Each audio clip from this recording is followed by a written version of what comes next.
في البداية أود أن أشكر الأخ ضيف الله نهار العتيبي على هذه الدعوة الكريمة التي جاءت بعنوان الفساد بين الشركات والإيداعات. أنا أعتقد يا أخوان أن الموضوع أكبر من الشركات والإيداعات. إحنا اليوم نعاني من انهيار دولة المؤسسات. الأمر أكبر من رشاوي وأكبر من إيداعات. في بداية دور الانعقاد بدل أن يوجه رسالة أو كلمة كرئيس مجلس أمة، وجه رسالته بصفة شخصية، وكان يعني فيها الرمز أحمد السعدون. رئيس الهيئة التنفيذية كذلك وهو سمو الشيخ ناصر محمد أثناء كلمته في افتتاح دور الانعقاد أمس أعرب عن استيائه من الإضرابات. في المقابل نجد أن كل مجموعة أضربت أقر لها حقوقها والزيادة التي تطالب بها. بينما في نفس اليوم في كادر المعلمين ومكافأة الطلبة نجد الحكومة أخذت تماطل وأجلت الموضوع، وهو بهذا المفهوم يكرس مفهوم واضح: أضرب حتى تحصل على حقوقك. احنا مشكلتنا الآن بالكويت تكمن أن الدولة تدار برأي شخص واحد. شخص واحد قاعد يدير البلد على مزاجه، ولا حد قاعد يوقف عند حده. مشكلة إذا كانت البلد تدار من شخص واحد وهو سمو الرئيس، تضيع البلد. حافظ إبراهيم عندما وصف سيدنا عمر بن الخطاب رضي الله عنه وهو سيدنا عمر قال: ومن استبد برأي في حكومته إن الحكومة تغري مستبديها، رأي الجماعة لا تشقى البلاد به، رغم الخلاف ورأي الفرد يشقيها. نعم، رأي الفرد يشقيها. نحن الآن نعيش في حكومة فردية. الشيخ ناصر محمد سيطر على جميع السلطات أو معظم السلطات حتى نكون دقيقين، بما فيها السلطة الرابعة وهي الإعلام. الشيخ ناصر محمد صف حتى ابن عمومته. الشيخ ناصر محمد يدفع البلد إلى الهاوية، إلى إلغاء دولة المؤسسات. فيجب أن يكون هناك تحرك. الرسول صلى الله عليه وسلم في الحديث الذي أراه ينطبق على حالنا هذه الأيام يقول الرسول صلى الله عليه وسلم: إن مثل الأمراء ومثل الناس كمثل قوم ركبوا سفينة فأراد أحدهم أن يخرقها، فإن أخذوا على يديه نجا ونجوا، وإن تركوه هلك وهلك. أنا أعتقد اللي قاعد نمر فيه الآن ينطبق علينا حديث الرسول صلى الله عليه وسلم. لذلك سمو الرئيس وبعض المؤيدين اللي يقولون اللي عنده شيء يتكلم في مجلس الأمة، وهذه نقطة خطيرة جدا. مجلس الأمة والبرلمان هو جزء من الديمقراطية وليس الديمقراطية كلها. وليعلم سمو الرئيس أن تونس فيها برلمان ومصر فيها برلمان، وبرلمانات قديمة، ولكن من أطاح بالفساد في مصر وتونس مو برلمان، هو الشارع من أطاح بالفساد. فيجب أن نفهم هذه الرسائل. أنا أتمنى أن يكون هناك تشكيل مجموعة كبيرة بعيدا عن إخواننا نواب الأمة وتذهب لمقابلة صاحب السمو. احنا اليوم ما عندنا إلا الله سبحانه وتعالى الأمير.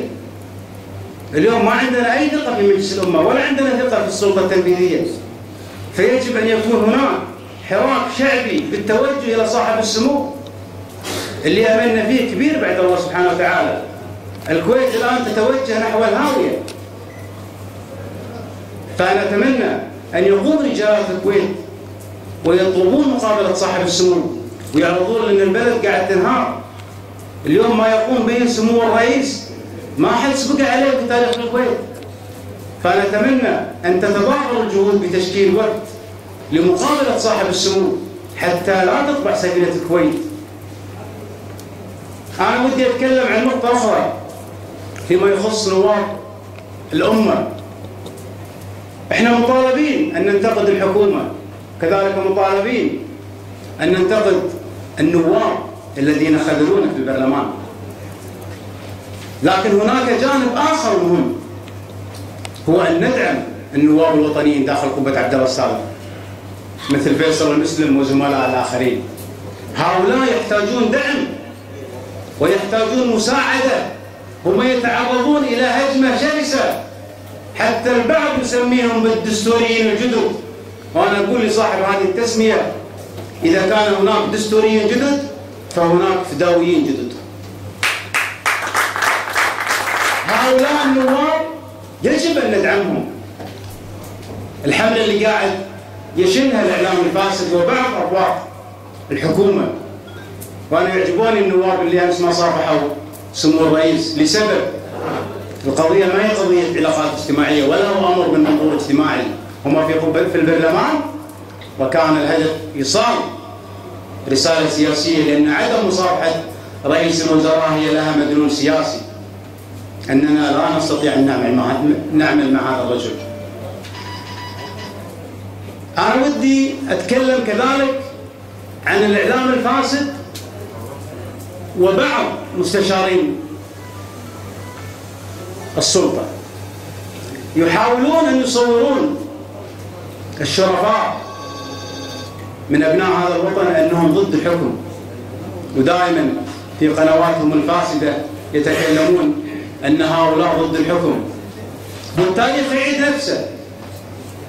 عندما كانوا يحرضون السلطة على المجموعة الوطنية قبل غزو الكويت، ومنهم مبارك النوت الذي سقط شهيدا مو قدام الشيخ جابر الأحمد، سقط شهيدا قدام صورة الشيخ جابر الأحمد.